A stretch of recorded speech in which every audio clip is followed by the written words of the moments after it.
We can now bring in Anita Mendiratta, aviation and tourism advisor and author of The Call to Leadership, Unlocking the Leader Within in Times of Crisis. Thank you so much for joining us on the program today. Now, we have news that the NTSB are sending a team to India. Britain, too, is sending a team to India. Who's going to be leading this investigation? The Indian authorities are going to be leading the investigation, and this is very important because it's wonderful that we're getting global support and global empathy, effectively, for what is being experienced by Air India, by the Indian people, and by Boeing through this. So it's very important that it's recognized that the investigation that will take place, firstly, the investigation will start with a 30-day report on ultimately what has happened in terms of the overview of the incident, but it's going to take time to get details, confirmed details about exactly what took place with this incident. It requires the flight data, it requires the flight recorders, it requires the investigation scene be absolutely analyzed for clarity of information. And as we've seen, this is a devastating scene because it's not only at the airport, it's going into a residential area. So the damage is severe, which is why it's so important that the leadership of this investigation, the Indian authorities, be supported by Air India, by Boeing, by the engine manufacturers, and as we see in the UK government and others who want to get involved.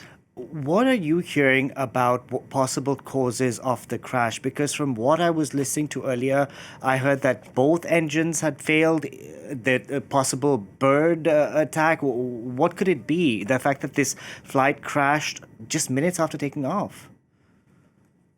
Indeed, there are many possibilities, but I think what's really important is managing speculation. And that's why I say for all the information that we hear, we must only work with what is verified. The facts need to come first. The challenge with aviation is that it is an industry that inspires us all. You, myself, we're passengers. We're all excited by how aviation connects people and places, all of us, to lead to ultimately to opportunities and possibilities around the world. But when a situation happens, as we're seeing right now on your screen, it also brings in an innate fear around how aviation can make us feel very fragile. Just putting this in context, this incident, which is devastating, it's never been seen before with Boeing, with Air India, with anyone in the ecosystem, is one within 100 to 150,000 aircraft movements that happen every single day around the world. Still, we must take from this the learnings, but the learnings only come from proven information. And that's where the leadership of especially Boeing with Kelly Ortberg and also Air India with Campbell Wilson is going to be very important, focusing on what they see as being the route through understanding how do we make sure this never happens again. Because Air India is going through a reform process. It was bought by the Tata Group in India a couple of years ago. Campbell Wilson was poached from Singapore Airlines to lead the company in this time. And now this crash happens. How much of a setback is this for the company? It's enormous. And if you make a very good point, because Air India, as you know, the flag carrier of the subcontinent, has huge emotional connection to Indians on the subcontinent and around the world. So this didn't only happen to Air India, it happened to the Indian community. And so there's a lot of grieving that's taking place there. Campbell Wilson coming in as a CEO, he's a leader and a veteran of this industry, highly, highly respected.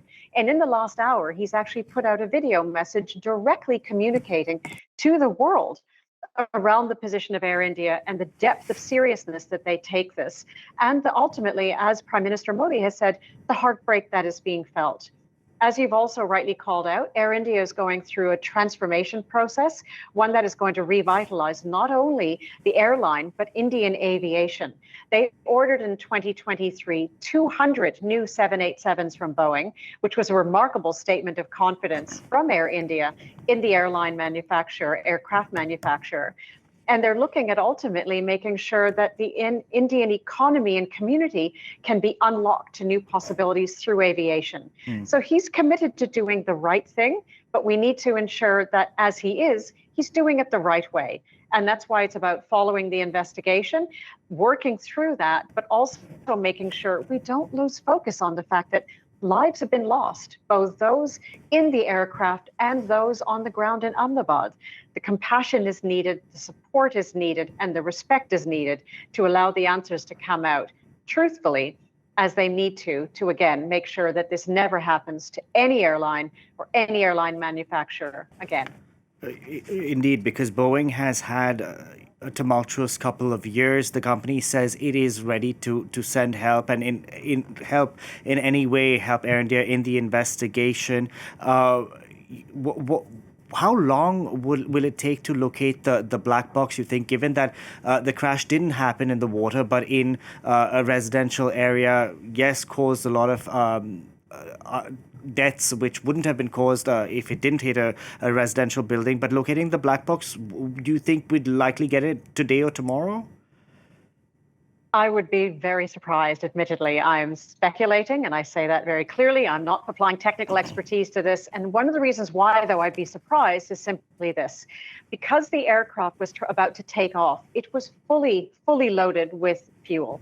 It was carrying between 130 and 160 tons of jet fuel, which means that when the incident happened, the degree of explosion, as we've seen from the video footage, was immense. That makes it even that much more difficult to locate the black boxes. But the expertise that's required to be able to find them is being applied. So that is a priority without question. And that's when we can start getting some of the answers. We know there was a Mayday call. We know that the response to the call was not answered. So something happened very quickly in that first minute of the flight leaving the runway. And we know that from the video footage that there could be some breaches, or there have been breaches in the protocols of operations, whether that was an issue with the pilots, whether it was an issue with the actual aircraft, the technical side of it, we don't know. And that's why we need to be very careful in speculation and wait for the answers to be coming out in a way that we can trust the way forward in terms of understanding the whole situation that we're seeing unfold, which none of us will forget.